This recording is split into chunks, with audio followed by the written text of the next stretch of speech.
Regular school টাইমের থেকে প্রায় 2 ঘন্টা আগে স্কুলে যেতে হচ্ছে পুতুলের অ্যানুয়াল প্রোগ্রামে রিহার্সালের জন্য। তাই সকালবেলার তাড়াহুড়োতে যেমন সমস্যা হচ্ছে টিফিন বানাতে, তেমন সমস্যা হচ্ছে ভিডিও শ্যুট করতে। তো যাই হোক, এতটা সময় স্কুলে থাকবে, একটা ভারী খাবার তো দিতেই হবে, তাই চেষ্টা করেছি সবচেয়ে কম সময়ে একটা হেলদি টিফিন তৈরি করার।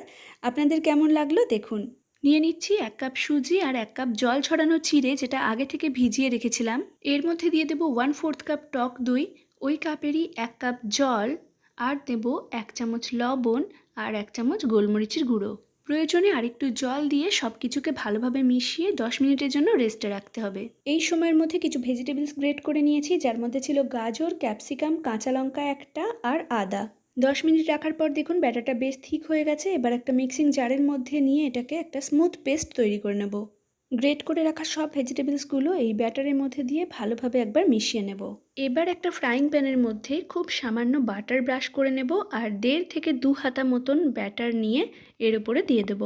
বেশ পাতলা করে এটাকে প্যানের চারপাশে ছড়িয়ে দিয়ে ওপর থেকে ঢাকা দিয়ে কিছুক্ষণ সময়ের জন্য কুক করে নেব।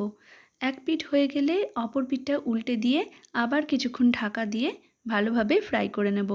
খুব কম সময়ে আটা ময়দা ছাড়াই বেশ কিছুটা ভেজিটেবলস দিয়ে তৈরি হয়ে গেল একটা হেলদি টিফিন। সুজি আর চিড়ে থাকার জন্য এটা খেলে বেশ অনেকক্ষণ সময় পেটটা ভরা থাকবে। অডিওনিডেপের ফুড র্যাপিং পেপারের মধ্যে টিফিনগুলো দিয়েছি যাতে বেশ কিছুক্ষণ গরম থাকে, আর এগুলো টমেটো কেচাপ দিয়ে খেতে খুব ভালো লাগবে। সাথে আর একটা ছোট টিফিন বক্সের মধ্যে দিয়ে দিয়েছিলাম একটা রোল কেক, এটা পুতুলের মামি পাঠিয়েছিল, ওর খুব ভালো লেগেছে। ভিডিওটা কেমন লাগলো জানাবেন আর চ্যানেলটা সাবস্ক্রাইব করে পাশে থাকবেন। ধন্যবাদ।